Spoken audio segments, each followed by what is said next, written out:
This is Saturday Morning Mysteries. And we're your hosts, Alexis and Grace. Good morning, and welcome to another episode of Saturday Morning Mysteries, where we are your hosts. I'm Grace. And I'm Alexis.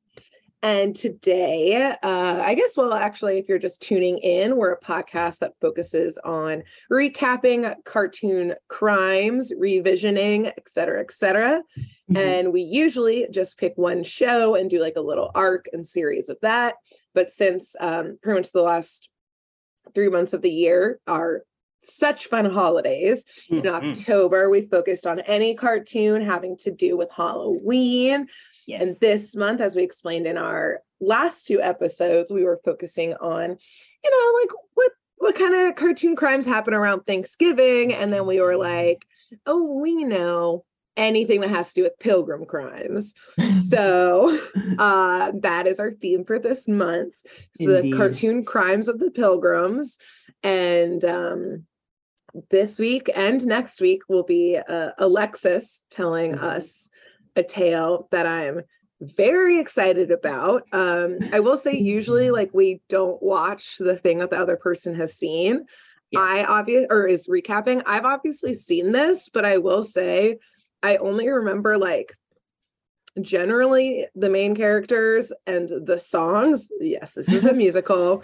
Yes. And based on a couple of the like captioned screen grabs Alexis sent me, I was like, my memory of this movie is I don't know what I remember actually from this movie. So I'm real excited to re-experience it and all of the things that small me must have forgotten over the years. Yeah. I'm so glad that you just said that because that like really sums up the way that I'm feeling about having to rewatch this movie. So yes, what movie are we talking about for the next 2 weeks on this amazing podcast? I'm so excited. I've just been grinning ear to ear. We are going to be talking about none other than the classic animated Walt Disney film, Pocahontas. Yes. So I'm so excited. I don't know about you, Grace. Well, obviously you said that you've seen it. It sounds to me like you really liked this movie when you were younger. I loved it. Yep. I loved this movie so much. When I was younger, I had like a Pocahontas like sleeping bag and like some sheets and pillows. I went from like Pocahontas to Scooby-Doo, literally. Amazing. I went back and forth. Those were my childhood bedroom themes. Yes. And so just like you, revisiting this movie as a full-grown adult now for the first time, literally probably since I was maybe like 10 or 12 years old. Like I can't think of the last time I watched this before preparing for these two episodes. It was quite eye-opening, but I gotta say, I think it is still on the list of my favorites from the Disney Renaissance era, even after watching it as an adult. Amazing. So, okay. I'll talk about the movie, like the, background, kind of how famous it is in a second. But first, tell me, I know you say you like it, but tell me, how excited are you to talk about Pocahontas, and what are some of your favorite movies or memories of this movie growing up? So, yes, this was also one of my fave Disney movies. I would say in like the Disney princesses realm, like Pocahontas is probably like top 3 of mine. Agreed. I think what I really loved when I was a kid, I've always been an animal lover. And so like all of the fun animals in this film, aka like the 2 or 3 that show up. I like, which we'll introduce and talk about all of them throughout the story. Don't worry. Yes. And so I remember loving those. And then I remember loving the songs.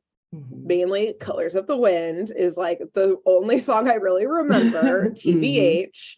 And then as I got a little older and became someone who really loved the outdoors, I loved this movie even more because I was like, Pocahontas loves the outdoors. And the last time I probably watched it was like maybe in high school, maybe in college. And so I always just like really liked, like Pocahontas, the outdoors, the animals, the songs, that she was kind of like a badass. Kind of the whole shebang. obviously as I got older, I like learned about like the real Pocahontas and like the real story behind it, and was like, oh, we'll get into that. Yeah, interesting twist, Disney. Yes. Which twist. Yeah, I don't even know if you can call it a twist at that point, by the way. It's just like totally rewrite. Yeah, which like Disney does with like, I think of all the like Grimm fairy tales that Disney, it's like I'm pretty sure like in The Little Mermaid, the like real life like story, like she kills herself at the end, and then Disney was like, we'll just sing about it. That's not cute. We'll just put a singing lobster in it, or crab. Yes. But yeah, so I really loved this one.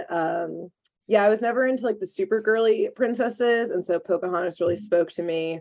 It was like her and Jasmine when I was a kid were like my girls, and then Esmeralda, who's like not really a princess, but like she still liked her. She earned her right, though. She earned her right. At least like in terms of being an awesome character. Yes. So not like the birthright. Right. Not like the Disney actual right of princess. Yeah, not a monarchy. Yeah. So I just loved this movie. I'm pretty sure that every time we'll obviously get into it, every time I reference a raccoon, I automatically name it Miko. Which is very confusing because my dog's name is Mako. Let me say, Mako. Every time I type Miko or like think the name, I'm like, God, Mako. So I wonder, I know that's not the inspiration for Mako's name, but it's also like, Grace, did you name him after? I think like somewhere deep down there was, I'm sure, some influence for it. Probably. But yeah, and I will say as a last note, like, again, I only remember like flashes and pieces of things. Oh, and Just Around the Riverbend, I remember that song too. Mm-hmm. But like all of the scenes from Colors of the Wind live in my head rent free, of like off the waterfall, swimming with the otters. I think because I was like, the artwork, my dream. So beautiful. Yeah, the water. It's like one of the best like Disney songs and scenes of all time. Well, Grace, that was a beautiful summary. And if anyone from Walt Disney Productions is listening right now, they're like, wow, this was literally our target like demo focus group child right here in 1995. Because they like animals, they don't care about the dirt. Like exactly. They like want the songs, the music, badass female strong lead. Because okay, this movie came out in June of 1995. And it starred Irene Bedard as Pocahontas and Mel Gibson as John Smith. Wait, really? Yes. Mel Gibson was a Disney character. But wait, there's more. And Christian Bale, among others. Christian Bale was Thomas, who, we'll talk about all these characters later. But literally the only reason I just said who was starring in it, because I mean, like, it doesn't really matter, but was because Mel Gibson and Christian Bale are in it. Yes. What? And like Mel Gibson's voice, I at first didn't really recognize, but then when I started writing, I was like, holy shit, that is Mel Gibson. But Christian Bale, I immediately recognized. I was like, oh my God, he sounds like little Newsies Christian Bale when he was like still young. Was this 95. Like basically between like Newsies and like American Psycho or whatever? Like pretty much. It's a like weird transition. Psycho came out like 99 or something. Yeah, he was like, man, I've been doing too much like upbeat children shit. I got to really show my I gotta be able to be Batman one day. Yes, get a little dark. Show that I can be a psycho. Anyway, so among others who were in that movie, that is just kind of like the top. I'm already learning so much more about this film. Yes. And so it also received 2 Academy Awards for Best Musical or Comedy Score and Best Original Song for Grace. Called it Colors of the Wind. And this movie, deserved. Very well deserved. Many people I know our age memorize every single lyric to that song. I could recite it right now and have my dogs be like the otters. Wait till we get there. Hold on. Have your piano on standby. Wait. So anyway, this movie, it tells the story of Pocahontas, a Powhatan woman, and the arrival of the English colonial settlers from the Virginia Company. And so it takes many creative liberties and diverges quite a bit from the true history of the Powhatan tribe and Pocahontas and the Virginia Company. So the way I'm going to do this is today in part 1, I'll do like a very truncated SparkNotes version of the history of the Powhatans and Pocahontas and the Virginia Company, like the real life leading up to them landing in the New World. And then we'll talk about the movie. And then next week, I'll finish up the rest of the movie and talk about what actually happened to these characters after the events of the movie went down, and like point out the like more glaring historical accuracies in general. I'm very excited for that follow-up. I know there was a Pocahontas 2, and I cannot imagine that's... Yes, and I did also watch Pocahontas 2 to prepare for this, because I was like, I'm going to talk about the stuff that happened in that movie, so I should watch it, but I'm not going to cover it like that, but we'll talk about it next week. Okay. So, all right. Let us talk about the star of these first two episodes, or of these two episodes, Pocahontas. Pocahontas is believed to have been born around 1596, and she was the daughter, a long time ago. Yeah, I didn't realize it was that old. The daughter of the paramount chief of the Powhatan Confederacy. And she was born with the name Matoaka, which actually means, I found, let me say this first. Her name meant bright stream between the hills. And the name Pocahontas actually translated to something more literally like little brat or playful. Okay. Yes. Let me time out right here, though, and also say my sources for these two episodes before I get any further. So in addition to just like various Wikipedia pages, I also looked at of course, our favorite. I also looked at the Jamestown Yorktown Foundation, the United States National Park Service, First Nations Seeker, and the last but not least, and absolutely most importantly, the Powhatan Museum of Indigenous Arts and Culture. Cool. Their website had a bunch of great information on it. So, okay. All that said, back to Pocahontas. Yes. Her real name. Sorry, really quick. Where actually, like, I assume this is like on like the eastern coast. Is this in what's now Virginia? What is now Virginia? Yes. Okay. Cool. Yeah. So we'll get there in just one moment. Absolutely. So yes, she was born with the name Matoaka, and it is actually believed that the name Pocahontas was given or was told by the English settlers from Native Americans that was her name, because they wanted to like protect her identity and protect their peoples from future harm, because they were obviously like they were both superstitious and suspicious of the colonists, like presence there. Yeah, so for her and maybe a lot of other natives, they actually gave them like false names to the settlers to like try to protect themselves. But anyway, not much, if anything, is known about Pocahontas's mother, but it's believed that she may have been of lowly status and may have even died in childbirth.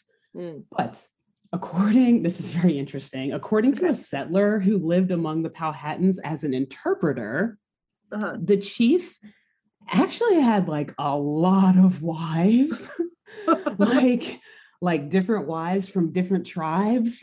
Interesting. So Pocahontas was probably not actually a princess in the sense that she like is depicted in media, like the Disney type, where she like had a birthright to chiefdom or something. Yeah, like she was like the next in line. Exactly. So there are some written accounts of settlers, though, who said that even though, she wasn't like in line or anything like that, the chief was still very close to her. Okay, so she was like a fave. Exactly, perhaps. And maybe also his last surviving daughter. Because also she was apparently in specific, like out of the Powhatan Confederacy, which I'm going to get to in just a second. She was specifically from what was called the Pamunkey tribe. And it was the largest tribe in the Confederacy with like the largest, population of like the largest army or like number of warriors.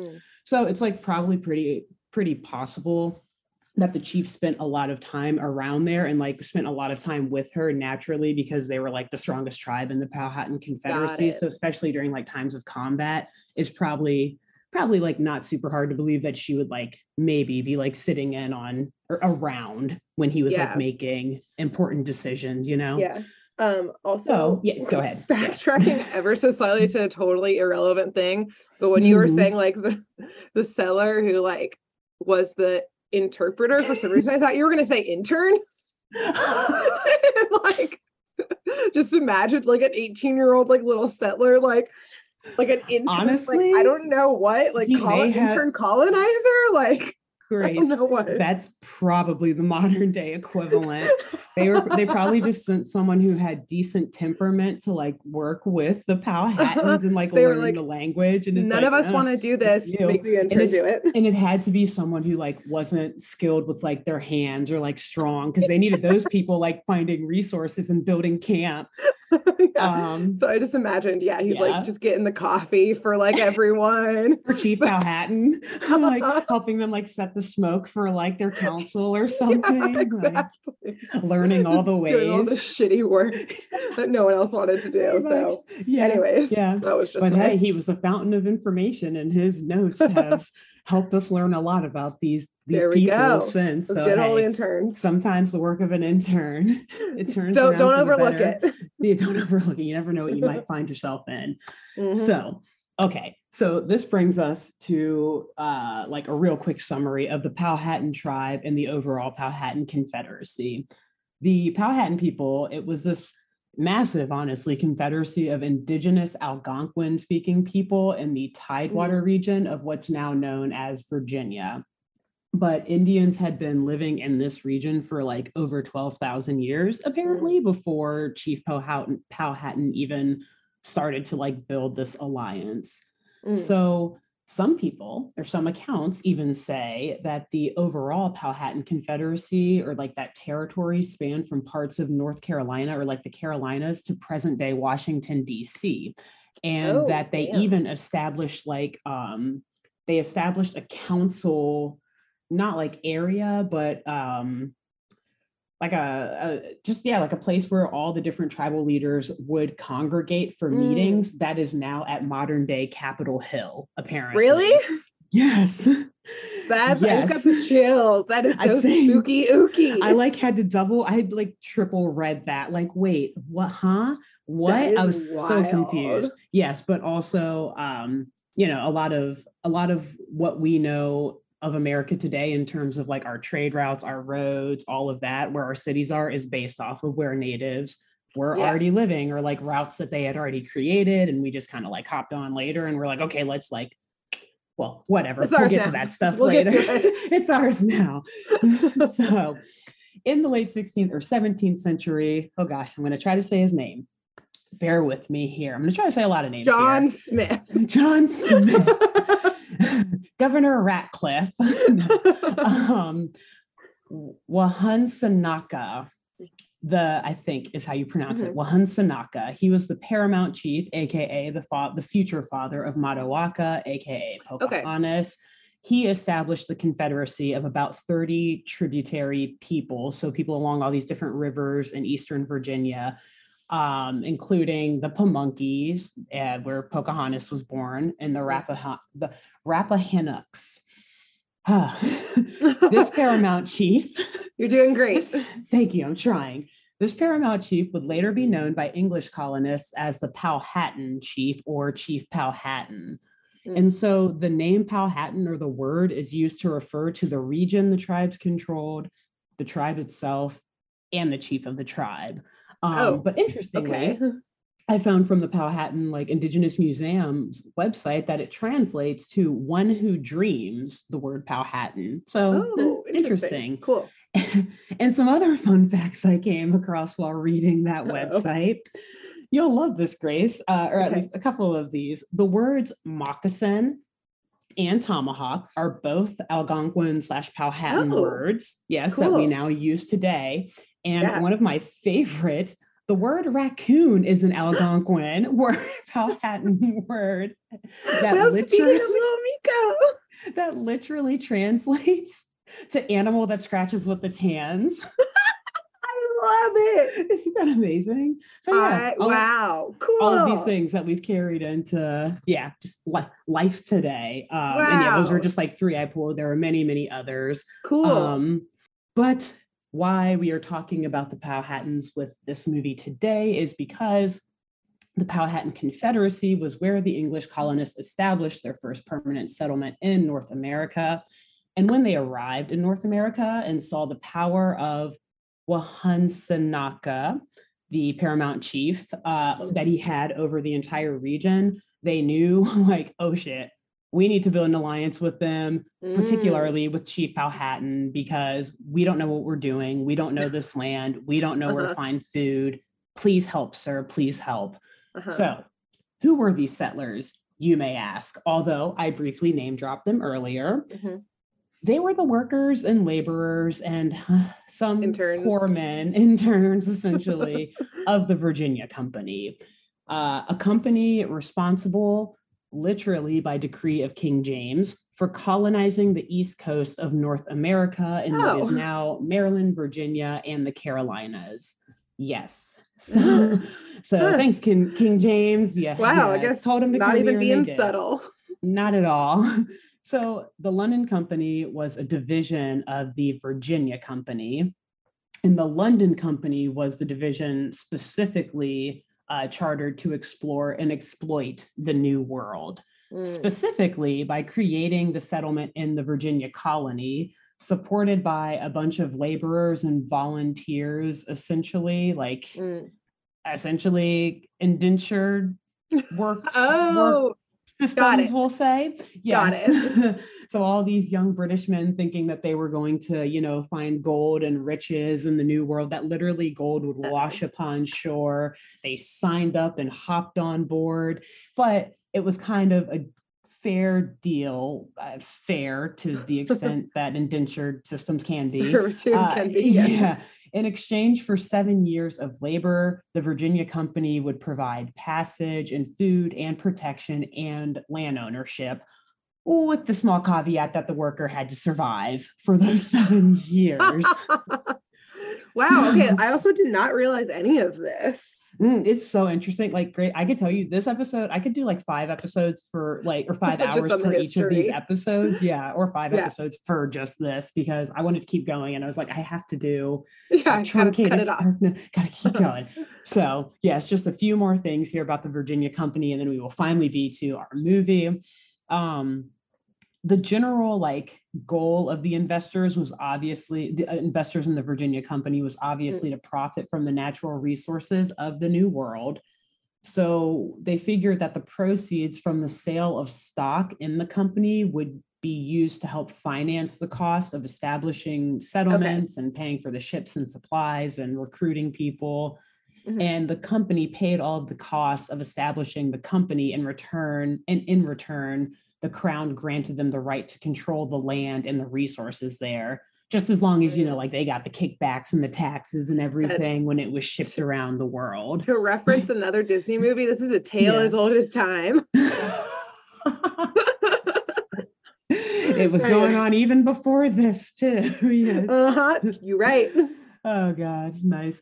So last thing I'll say about the London/Virginia Company, because I think it is quite interesting. A single share of stock in the Virginia Company cost 12 pounds and 10 shillings, which at that time was apparently the equivalent of more than 6 months' wages for an ordinary working man. And essentially the way that company worked, or the oversight of the colonies worked, was the largest investor was the president of that colony, essentially. So, for example, one of the largest single investors in the London Company or in the Virginia Company was a man called Thomas West, Lord de la Warr, aka Lord Delaware, as the natives started to refer to him. What? And he served as the first governor of Virginia between 1610 and 1618. And of course, in turn, colonists named the Delaware River and the Native American Lenape tribe, originally called the Lenape tribe, was renamed the Delaware tribe after him. I have so many thoughts. The modern day state of Delaware. Right.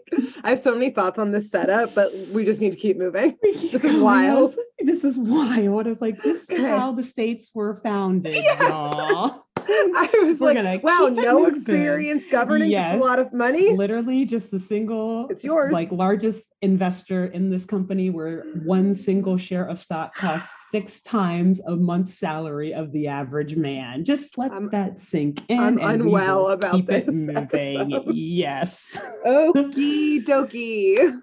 So the expedition to the New World set sail in 3 ships. the Discovery, the Susan Constant, and the Godspeed on December 20th, 1606. The smallest of these three ships, the Discovery, was captained by a man named John Ratcliffe. And of course, there were many, many workers and laborers and crewmen on these three ships, one of which was none other than John Smith, an English soldier, explorer, eventual colonial governor, and admiral of New England, and writer/author. And essentially, he got involved with the Virginia Company earlier that year, kind of probably a little column A and a little column B here, because he was a great writer and also because he was a great adventurer.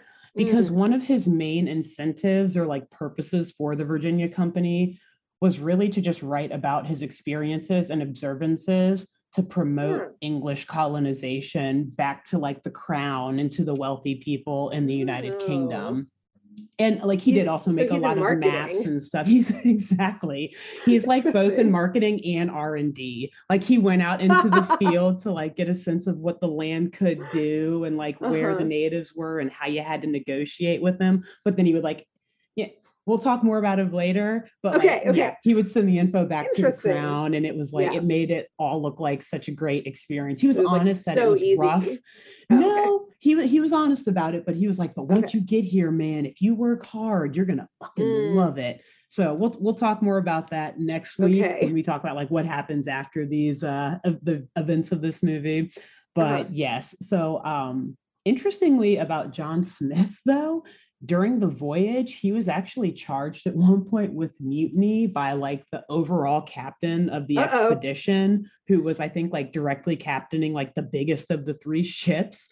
And this captain, Christopher Newport, he planned to execute John Smith, actually. It was like during a pit stop to the Canary Islands. I don't know what he did. I'm not sure. He probably honestly like made a like your mama so fat joke or something, and Newport was like, kill this man. She I like could be really the anchor for this ship. Damn. Treason. Not wrong. Not wrong. Throw him off. Throw him off right now. So thankfully they didn't throw him off. They actually just arrested him, and he was prisoner actually for like most of that trip from the United Kingdom to the New World. So like, there's the first historical inaccuracy from the movie. He's like manning the ship and like saving. Anyway, go ahead. Sorry. Yeah, I was just gonna say, like, I'm sure like the cells on the ship really sucked, and I'm sure you didn't get as much food, but like they don't have to do all the hard work on the ship, right? True. Just like napping. Yeah, just sleep all day for a few months. Kind of. Yeah, it's a cruise. Sure. So I'm trying to put a Disney spin on it. Exactly. Oh, Disney put their spin on it. Well, anyway. So thankfully though, by the time that they got to what is now called Virginia, the captains all unsealed orders from the Virginia Company, designating Smith as one of the leaders of the new colony, and then like sparing him from death. Yeah, they're like, oh shit, sorry. Or like, I don't know, somehow they got word of it, and I don't know, somehow the Virginia Company was like, you are not killing this man. This is our chief propagandist, okay? We need him. No one knows the land. Read or write on this damn shit. Yeah, he knows the land, and he's a man of many words. So these three ships made landfall on April 26, 1607, at the southern edge of the mouth of the Chesapeake Bay, which they immediately named Cape Henry, which I think was like the son of King James. Henry was like the son of King James or something like that, of course, near present day Virginia Beach. And they actually very shortly after decided to move the encampment because they were almost immediately getting attacked by and started attacking natives. So it was not like a smooth welcoming. Yeah, makes sense. It was like from previous experiences with like other tribes that they had, and they got a little like trigger happy, I think a little too soon, and just so it was a rough start. And so they ended up moving like 40 miles upstream and settling on May 4th. 1607, and establishing what is now called the Jamestown Settlement, or not now, but what is now known as the Jamestown Settlement on the James River. And this brings us to the film Pocahontas. So, yes, we're here. Okay, we are here with all of that historical context behind. But actually, we're going to like back up a little bit before they get to Jamestown. And I just have to mention that like when we see the Virginia Company departing from the United Kingdom, all these men are just singing all these songs about how they're so excited to find the new world and find gold. And John Smith is just like swinging from ropes around the ship and letting down the mainsail and everything like that. And the crew's all looking up to him as a leader. John Smith has this like long blonde hair flowing in the wind and these strapping muscles and all of this. Oh my God. And Ratcliffe, meanwhile, Ratcliffe, the captain of the ship, he is depicted as kind of this like big, fat, wealthy, greedy, money-hungry guy. And he's got this cute little dog. It's like a bulldog, a little pug, thank you, named Percy, which interestingly, I only remember the animals. Yeah, right. Thank you, because I didn't even, I was like, God, what kind of dog is he? I didn't write that down. But anyway, so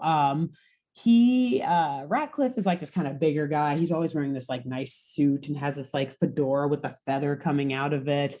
And he envies the respect that Smith has among the other workers and crewmen. So you like see that boiling up in the background, but he also knows that he needs Smith to like help him out and finding gold and taking care of the native problem. And to that end, there's also a whole lot of talk of getting gold no matter what the Indians have to say about it. Yikes. Oh, we're gonna so keep they set moving. That tone real hard, real quick. I think is this the part where they're singing the song about savages? It's bad. I remember. I know. I didn't remember it until I watched. I was like, damn, they have all these great songs, but then like two of the longest songs in the movie, they say savages like 1,000 times. Right, and they're like beating drums and stuff or something. Yeah, or it's like a heavy percussion, like very kind of militant. I'm not gonna sing it, but we're not. Yeah. Okay. Anyway, so while they're on this trip on the water, on this expedition, the ship hits dangerous waters. We get to see Smith again being a hero. Thomas somehow like flies off of the ship. Thomas, voiced by Christian Bale. He's like this young, literally probably like 16 or 17-year-old. At the very beginning, you see him like hugging his mom and father and like little infant sister goodbye as he gets on like the Discovery. And then almost literally dies. Then he like gets thrown off of ship during a storm. And John Smith literally like ties himself to this rope and jumps into the ocean to save him. Totally not real, but John Smith is a Chad apparently, so whatever. Meanwhile, in the New World, though, Chief Powhatan and his warrior tribe have emerged victorious from a very long and fierce battle against the Massawomic tribe, which is a real tribe. They were Iroquois natives, primarily in like Maryland and West Virginia and Pennsylvania, who actually were, I think, there's so much I want to say. Just let me say this. So apparently the way it worked, like there was a big rivalry or factions between Iroquois natives and Algonquin natives, and the Powhatans were Algonquins. So the Algonquins and the Massawomics actually may have been like combating at that time, maybe, but it was the Powhatans who were actually afraid of the Massawomics. So if the Powhatans won this battle, it would have been like a huge victory. I don't think this battle happened, or at least in 1607, but like funny that the movie did kind of like for what it's worth, there are some like interesting little tidbits of Native history that are like a little true that they threw in here. That's super interesting. And it just makes me think of how then you talked about like allyship of being like the settlers coming and being like, you guys are a strong tribe. And that now makes me wonder if the tribe was like, y'all got guns. Exactly. And we got an enemy who we're kind of scared of. And we've got the Iroquois, so we need y'all help against the Iroquois. Yeah, exactly. Yeah. So anyway, interesting. Yeah. So anyway, at this point, Powhatan tribe, they're like they seem very peaceful and communal. They're like all singing together and, picking maize and, washing clothes or whatever, basket weaving and near the river. All this, it it's an amazing like juxtaposition from them on the ship screaming about savages and how they want to kill Indians no matter what. And then you like turn to them and they're just like all like hugging their kids and so calm and peaceful. Good job, Disney. Like, very good job. That's yes. actually like kind of impressive.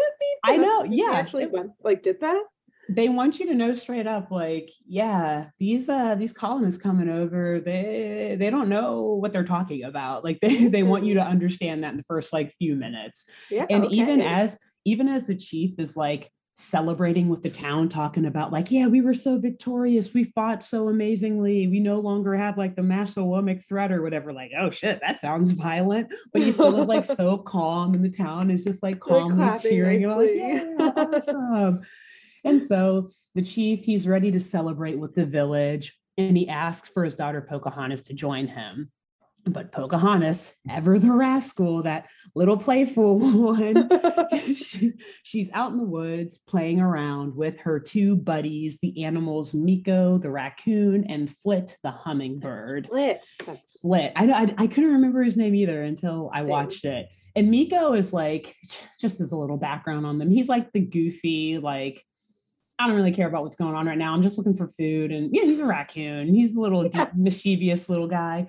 And Flit, though, the bird, he's like wiser and it is always trying to like keep Pocahontas from doing the wrong thing and all that. So it's just interesting to see like it's like her angel and her devil kind of on her shoulder. Yeah. Yes. And they don't talk either. So it makes it kind of even funnier because you're like, oh, they're just cute animals. They're not like actually characters driving this story. So anyway, so Pocahontas is out in the woods playing with them, and she's like standing on cliffs and letting the wind blow in her hair and jumping off said cliff into the river below and shit.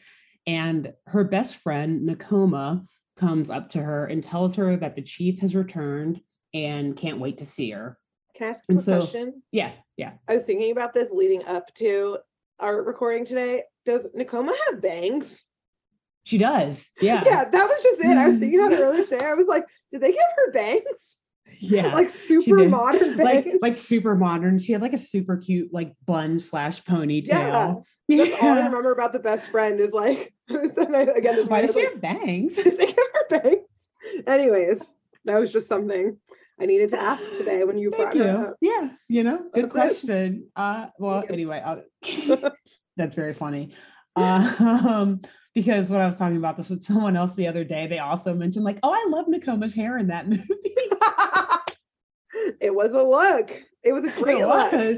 So the fact that you just said that, it's like, yeah, apparently our whole like, dude, we are like Target Disney demos. Yeah. We're carrying those bangs with us to this day. Forward. Always. Yes. So anyway, Pocahontas, she excitedly goes back to the village to welcome her father.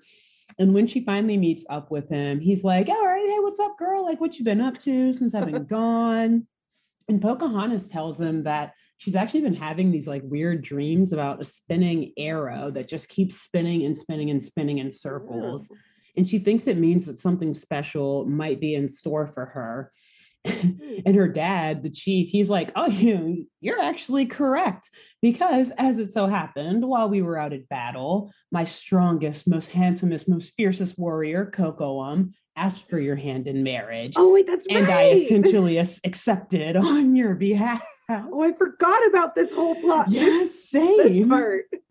Same. Wow. I knew that there was like a love triangle, but I forgot that she was like already betrothed, so to speak. Yeah. So the chief tells her this, and Pocahontas is like, no, I don't think that's what my dream's telling me. But like, I don't think that, but like, I'll think about it, even though like she had mentioned earlier, like Kocoum, he's like a little too serious for me. He's not really my type. Like, I want to like go out and be free and have fun in the woods and explore, which like, I mean, I'm also sure that he would do that too, because he's a warrior. So anyway, whatever. But she is like, but you do make a good point about having like, a nice strong man who can build me a sturdy house one day too, though. Like that could be helpful. That's true. She's weighing the pros and cons. She's weighing the pros and cons. And to make it even harder of a decision, the chief gives her a necklace that was worn by her mother when he and her married years before as a symbol of this impending marriage. And I think he mentions at that point, like, or, he alludes that the mother is no longer alive. And that's like the teal necklace, right? Yes. Mm-hmm. I forgot that was from her mom. Okay. So with this necklace and all of these weird mixed emotions in mind, she goes off canoeing and singing about which way she should go just around the river bend. Because there's a fork in the river, and one way is like super rocky and looks shallow and dangerous, while the other's like flat and wide and clear. And of course, being Pocahontas, she chooses the shallow, rocky way because of symbolism and whatnot. What would make the better metaphor? This way. Marrying Cocoam, it would be so easy. It would just be the politically correct thing to do. But I want more from life and adventure. I'm going to take this dangerous route. But this route did also lead her to the wise old magical willow tree in the middle of a large bank of water, aptly named Grandmother Willow. Oh, yeah.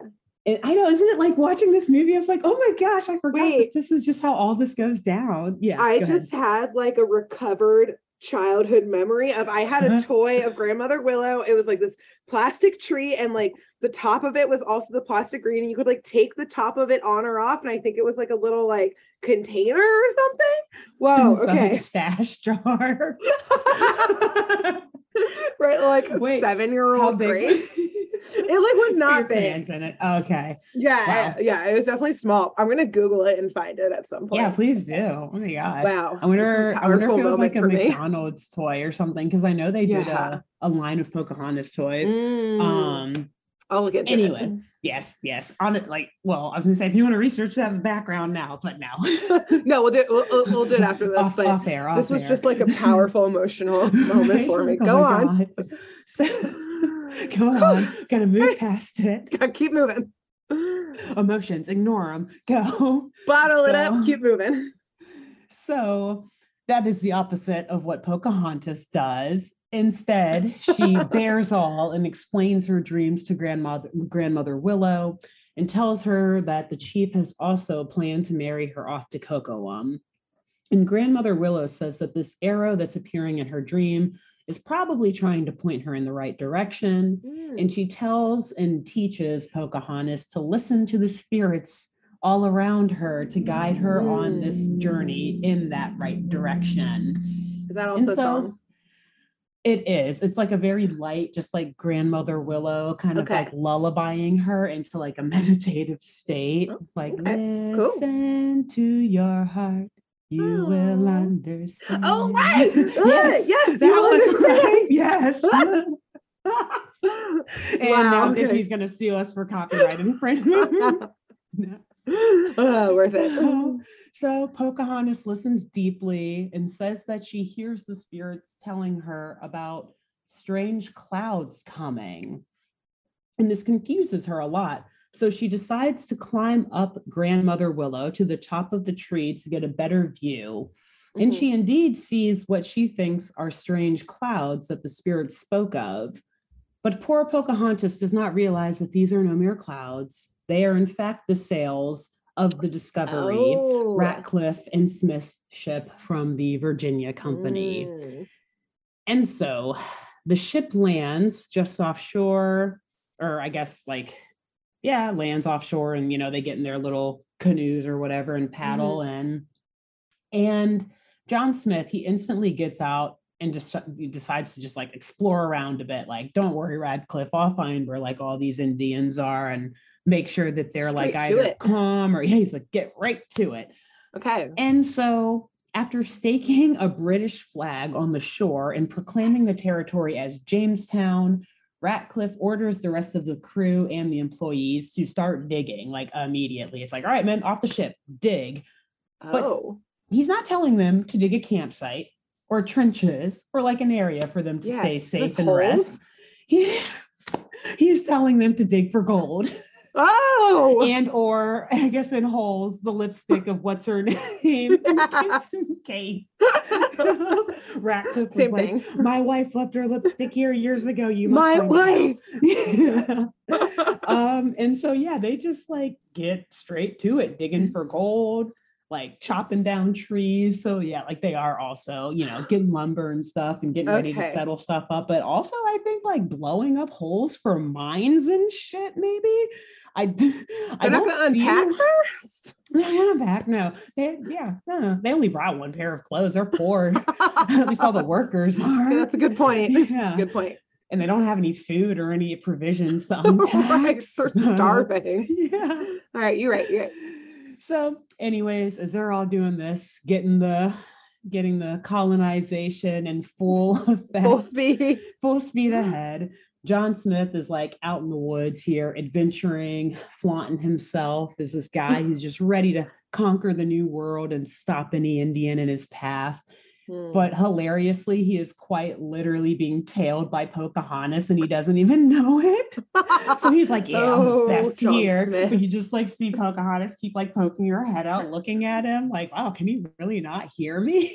So, who's this dumbass? Yeah. So again, Disney making it very clear, like, yeah, no, these people, like the natives understand the land and know what's going on way more than you guys do. Yep. So eventually, though, John Smith does kind of catch on and realize that he's being watched, and he confronts Pocahontas, but it's like, oh, this is going to bring back memories too. They're like in a waterfall, essentially. So there's like exactly like, oh my God, they're like behind the waterfall, kind of. Yeah. Oh my God. And so he can't really see her face, but then once like the mist kind of clears, he sees like, oh my God, she's like this isn't just a name. She's like in literally supermodel pose. I was like, Disney, come on. What are you doing? What are you doing? Come on. I mean, it left him speechless, so she knew what she was doing. It truly did. Pocahontas got around with those Pohout, and she knew. She's like, I know how to attract these men around here. I'm sure he likes Stop it them too. In their tracks. And that is what she did, because he was like, oh my God, this isn't just any native, but a female native. And so what? He immediately puts down like his musket or whatever and just like puts his hands up like, oh, I just want to talk to you. I just want to talk, whatever. Okay. And very wisely, Pocahontas books it the fuck out of there. She's like, nice, his gun's down, go. Yeah. He's distracted. But John chases after her and he reassures her that he's not going to hurt her. He just wants to talk and whatever, which like in a way, the real John Smith maybe would have done that too if he encountered a random native while just like out and about, because he was very aware, like, no, we need to negotiate with people. So he would have been like, take me to your leader so I can like figure out what's going on, or like help teach me what's going on around here. Okay, cool. So at first though, these two don't understand each other at all. Obviously, Pocahontas is speaking Algonquin, John Smith is speaking English. Yeah. But these woods are apparently magical or something, because like Pocahontas just grabs John's hand and like closes her eyes and listens to the spirits around her, and the wind blows in her hair and like in John's face. And then she like starts talking to him in English and he's like, oh, okay, hi. And he's not like, what is this like witchcraft all around me? Like, no. He's even more intrigued and in love. Like, yes, you did all of the work to we're not meeting halfway here. Yes. You do all the work to come to me. Nothing. Wow, someone willing to put all of the work in. I think I'm in love. I'm in love. It's amazing. In this new world. They told me it would be full of all sorts of new adventures. I never knew this was one of them. Howdy it is. Yes. And so John and Pocahontas, they start to get to know each other. They're like talking about what their names mean and where they're from. John's telling her about London and everything. And very hilariously, Miko and Flit are like bothering John. Like Miko keeps like poking him, or Flit is poking him, and Miko's like stealing shit out of his bag. Like he steals a compass and just like runs up a tree with this compass. Yeah, so awesome. John's totally like out of his element. Like, oh my God, what the fuck is going on with these animals? Creatures. Because I don't think they have raccoons in London. Or I obviously have no idea, but the fact that raccoon, like you were saying, like is an Algonquin word makes me think that they're just a North American animal. Yeah, I think so. I feel like I came across, Never mind. I'm not going to talk about how I've read about raccoons in the past. We're just going to keep moving. So there's a lot of animal Googling in these episodes. There are. And, I think we're better for it. Same. I think we've learned a lot of very important information. So John is going on with Pocahontas about how his way of life is so much better and how he can teach her so much and how they've improved the lives of savages all over the world. And at this point, Pocahontas is like, okay, wow, date over. Good, yes. Girl, she gets up, grab my canoe. I'm leaving. Yes, Pocahontas. So she gets in her canoe and starts paddling off, but John runs after her and stands in front of the canoe in the water and is straight up like, no, I won't let you leave. And tries to justify, it's his use of the word savage. It's just a word. Doesn't mean anything, bro. It's all good. You sing a whole song about it for exactly. 5 months on your trip over. Right. Half of the words in that song were that word. The other half involved killing that word. You choreographed your tours on the ship to this song. You know what it means. Exactly. And Pocahontas is aware of this because very wisely, she tells him, you don't have to try to justify it to me. I know what you meant. You mean that it's someone who's not like you.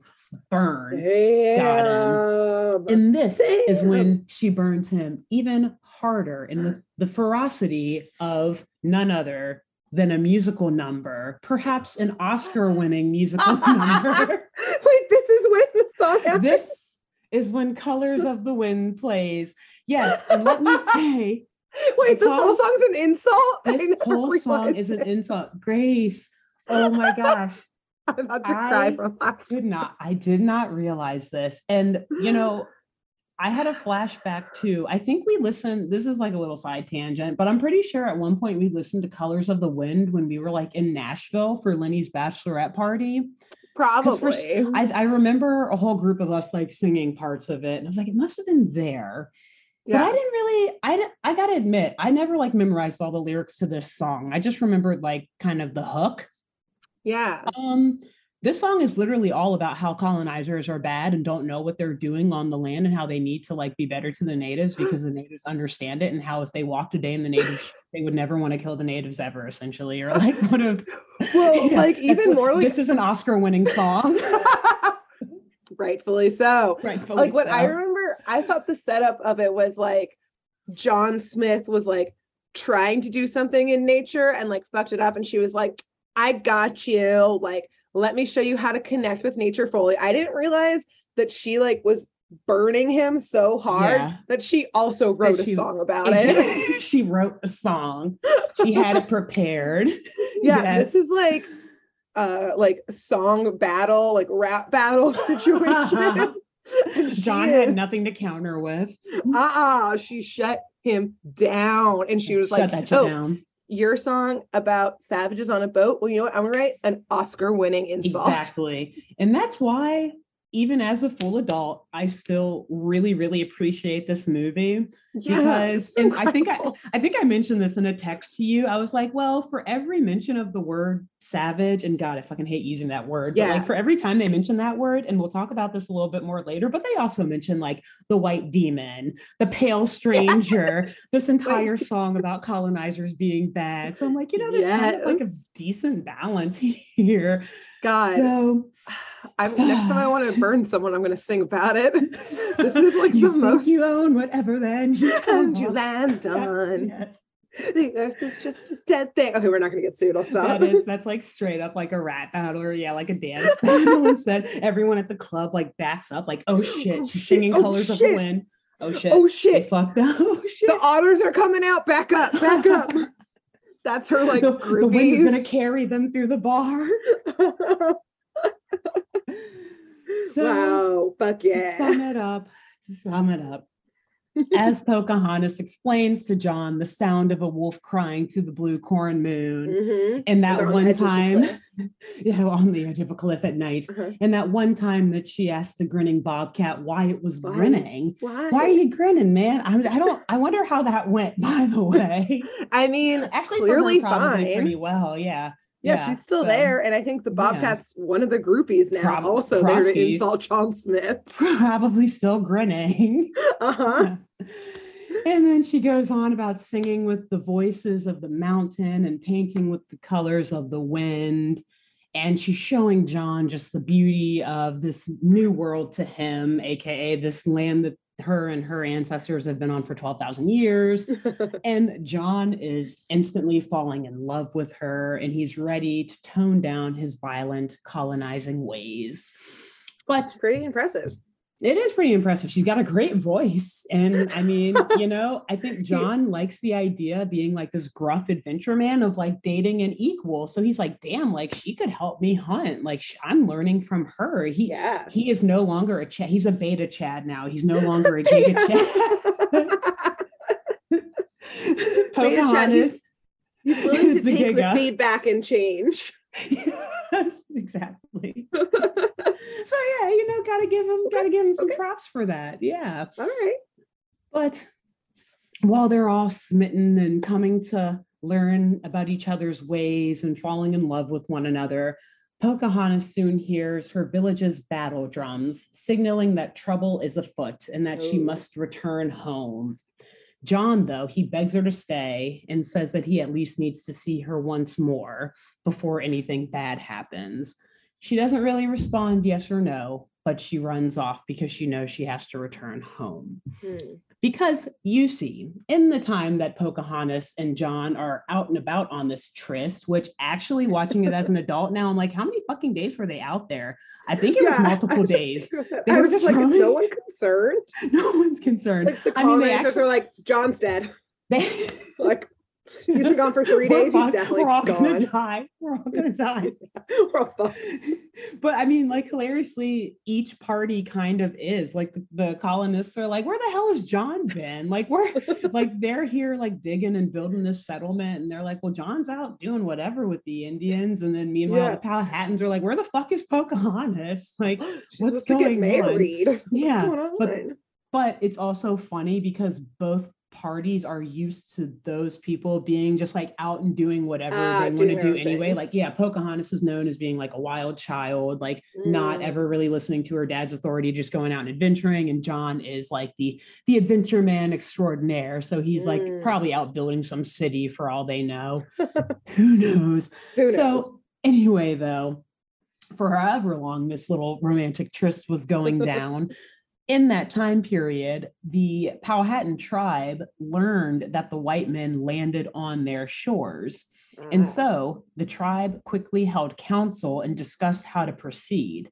And an elder explained to them during this council, I'm going to quote the movie here, you guys. These are Walt Disney's words, not mine. The elder explained that these men are not like us. They are strange beasts with bodies that shine like the sun, weapons that spout fire and thunder, and that these men prowl the earth like ravenous wolves, consuming everything in their path.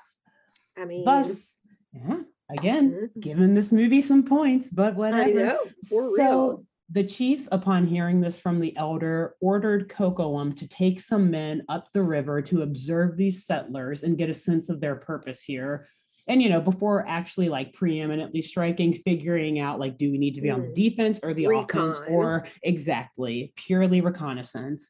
So while this group led by Cocoam was watching Ratcliffe and his men digging up all of these holes like right off of the river, which does not sound like we're whatever. Anyway, are they like, what are these idiots doing? I know, they're like, they're not gonna find shit there.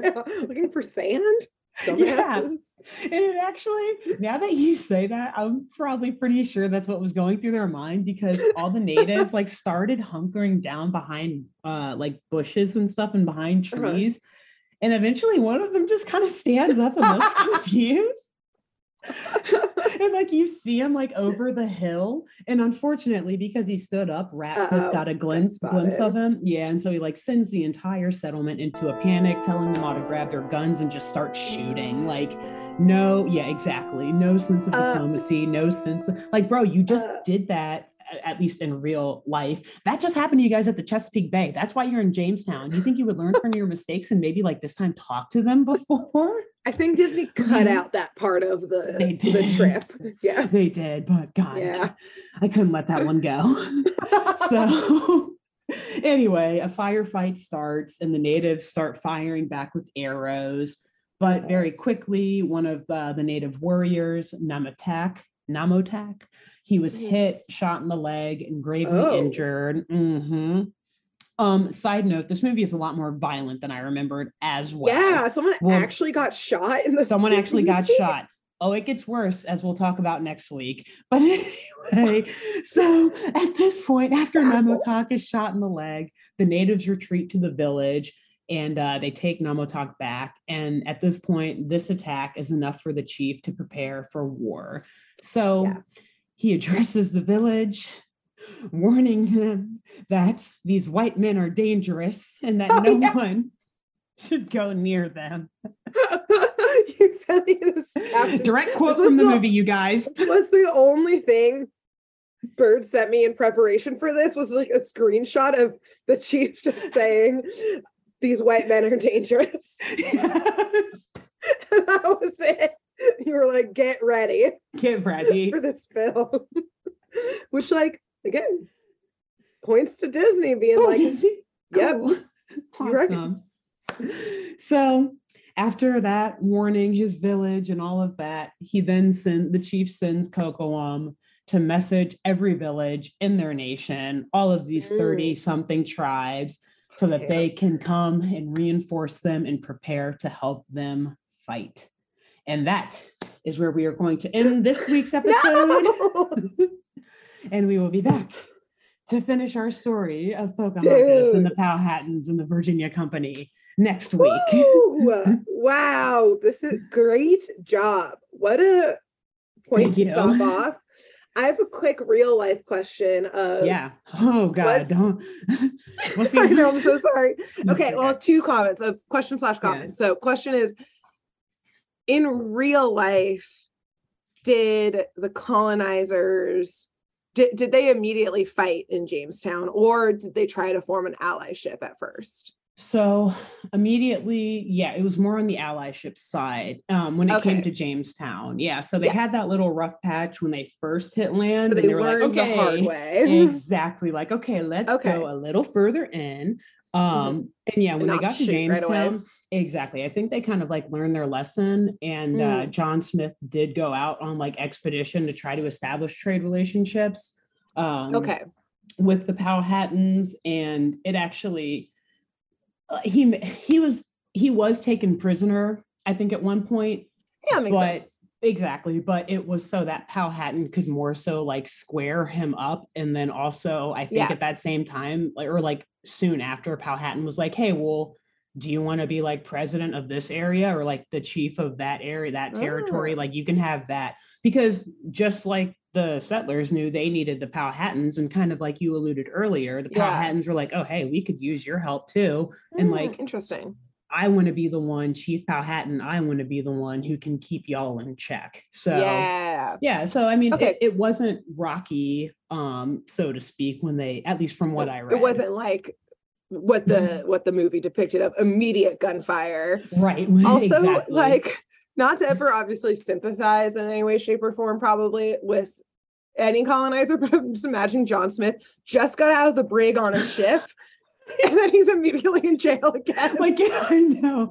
He's like, damn, man, shit sucks. Everyone wants to put me in jail.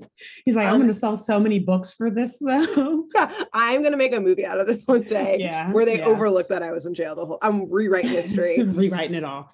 And then number 2, I'm sorry that I just can't let it go. But I just want to also point out that even more impressive that Pocahontas just learned English and she can already write a song insulting someone. It's been like a day of knowing a new language, and she's like, let me tell you. Those spirits. I know. She was also, it was like all of the native ancestral spirits. So she was getting some of the people from like South America who just met the Spaniards. Oh yeah, they were like, we have been waiting for this rap battle to happen. You don't even know what this man is about to try to do. All right, here, write this down, Pocahontas. Write this down. Flip, get a pen. We got you. Yeah. For a pen. Where's the mic? She's about to mic drop on his white ass right now. She did. And she got an Oscar for it. Rightfully so. Rightfully so. Yeah. Wow. Great job. I'm so excited for next week. Yes, next week will be fun. We're going to talk more. We'll finish off the story. And then there is a lot more Powhatan and general history that we're going to talk about at the end and have a little bit of fun with within reason. But until we get there, Grace, who should the listeners and watchers tell about this podcast? It's a great question. It's such a doozy of things happening. Maybe you should shout it into the wind and tell the wind the different colors of the wind. And hopefully you shouting on a cliff edge, someone will hear it and listen to the podcast. Just be careful. Don't jump in like Pocahontas did. Yeah. No cliff jumping. Oh, or don't cliff jump. Yeah. I don't know. Within reason. We're not liable, but just shout it from a cliff edge on a windy day. It's like too windy, so no one can hear anyone. It's like, listen to this. Your hair is in your mouth. The beautiful leaves that were flowing in her hair in the movie are just smacking you, also getting it. They're wet. Actually hurts. Yeah. There's twigs. A raccoon comes and bites your ankle. Just attacks you. A hummingbird pokes your eye out. Stop screaming. A willow tree falls on you. We're not liable. For anything that happens. Why is there a willow tree on a cliff edge? I do not know. I don't know. It's a grandma magical willow tree. So after you shout into the wind, who else should you tell? I think while you're on the cliff edge, see if you can find a wolf howling to a blue corn moon. Not liable for whatever happens to you in that moment. And ask that wolf, that cute little wolf. Hey, we are trying to appeal more to our wolf demo after your 2 episodes. That is so true. This month has been about Pilgrim crimes and trying to get wolves on our side. Yeah, so we're really working. We're trying. If any wolves are listening out there, yes. Again, we have a new lost demo literally with every arc. We're really trying to branch out here, you guys. Yeah, we're tapping in. Yeah. But wow, great job. I think that's all. Thank you. Yeah. Thank you. Until next week. Bye. Bye. Thanks for tuning in to Saturday Morning Mysteries. If you enjoyed this episode, please share, rate, review, leave us a like, and drop a comment. We post episodes every Saturday and bonus tune tangents whenever we feel like it.